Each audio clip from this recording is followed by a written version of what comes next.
12-14 दिन किसी को घर बैठे हो जाए तो यकीनन उसके घर में खाने के लाले पड़ जाते हैं और सेटिस्फाई हो और फिर हमारी जो हेल्प कर सकते हैं वो करें।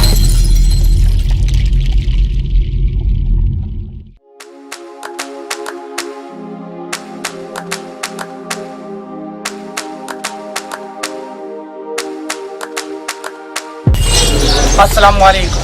नया कराची में कैमरामैन अहमरुद्दीन के साथ मैं हूं इनायत साहब, और आज मैं जिस जगह पर मौजूद हूं वहां एक तनूर लगा हुआ है। वहां खाना तैयार किया जा रहा है उन लोगों के लिए जो कोरोना वायरस के बायस लगे लॉकडाउन के बायस बेरोज़गार हो चुका है। बेरोज़गार का लफ्ज़ इसलिए इस्तेमाल कर रहा हूं कि आज 12 से 13 रोज़ लॉकडाउन तो हो चुके हैं और कारोबार मुकम्मल तौर पर बंद है। उनकी दुकानें हैं लेकिन खोल नहीं सकते। जब 12-14 दिन किसी को घर बैठे हो जाए तो यकीनन उसके घर में खाने के लाले पड़ जाते हैं, और जब खाने के लाले पड़ते हैं तो फिर वो इधर उधर देखता है। हुकूमत, चाहे वो सिंध हुकूमत हो चाहे वो विफाकी हुकूमत हो, उन्होंने तो एक वतीरा बना लिया, कमेटियाँ बनानी है, इजलास करने, अमलन कुछ भी नहीं करना। इजलास में बस ये कहना है कि हमें लोगों की फिक्र है। इमरान खान साहब भी वज़ीर आज़म हमारे, वो हर दूसरे दिन टेलीविज़न पे आते हैं और उनका एक ही होता है कि घबराना नहीं है, लोगों की फिक्र है। लेकिन जब कोई शख्स अपने बच्चों को भूखा देखता है तो वो घबरा जाता है, और जब वो घबराता है तो फिर वो किसी मुखय्यर इदारे की तरफ देखता है, फलाही इदारे की तरफ देखता है, मुखय्यर हज़रात की तरफ देखता है। कहा जाता है कि कच्ची आबादियों में गरीब गुरबा रहते हैं, उनको राशन की ज़्यादा ज़रूरत होती है।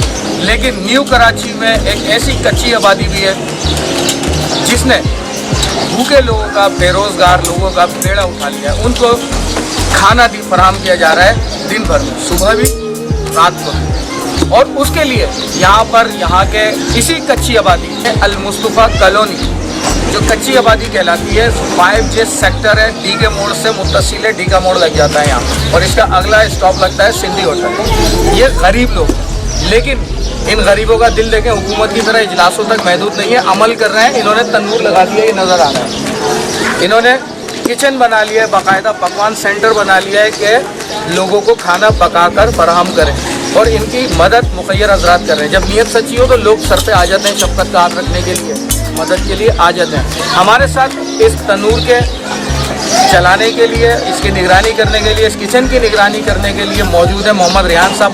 हम उनसे पूछते हैं कि किस तरीके से 15 दिन से जब से लॉकडाउन हुआ है ये सिलसिला कर रहे हैं और चला रहे हैं इस तनूर को, लोगों की मदद कर रहे हैं। जी रिहान साहब, आपका बेहद शुक्रिया और हमारी आवाज़ बनी, और चलाने के लिए हमें बहुत सारी प्रॉब्लम्स हुई, लेकिन फिर भी जो है ना वक्तन लोग आते गए और हमारी हेल्प करते गए, और मज़ीद जो है आटा बेहतर से बेहतर तरीके से हमारे पास एक तंदूर था, लेकिन रोटी कवर नहीं कर पा रहे थे हम, लोगों को सबको नहीं मिल पा रही थी। और मज़ीद जो है ना लोग आप देखिए बुक उसमें हर रोज़ जो है 500-600 लोगों का इजाफा हो रहा है। यानी कि आज जो अपना पेट पाल सकता था खुद से, वो कल नहीं पाता है, उसके पास पैसे ख़त्म हो जाते हैं।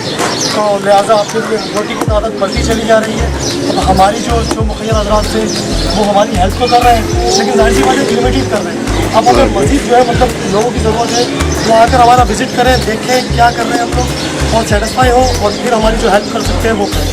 आटा जो है ना हमारे को कम पड़ने लग गया काफ़ी जगह से। कल आपने, मेरे सुनने में आया कि कल आपने 3000 लोगों को खाना फराहम किया, पेट भरा है। कल 3000 लोगों ने इसी तनूर से। हम तवा लाए थे और तवा ला के रखते हमने, मतलब खुद से बनाकर, मतलब वो गरीबी की कुछ कर सके, जो कर सकते हैं वो कर देंगे। तो फिर मसाइल बढ़ते चले गए, अल्हम्दुलिल्लाह लोग आते गए, फिर तंदूर लिया है। यहाँ लिस्ट बढ़ती जा रही है और हुकूमत के इजलासों की तादाद बढ़ती जा रही है। अगर अमलन काम करना है तो लोगों को रोटी देनी होगी, इजलास से काम नहीं चलेगा। शुक्रिया।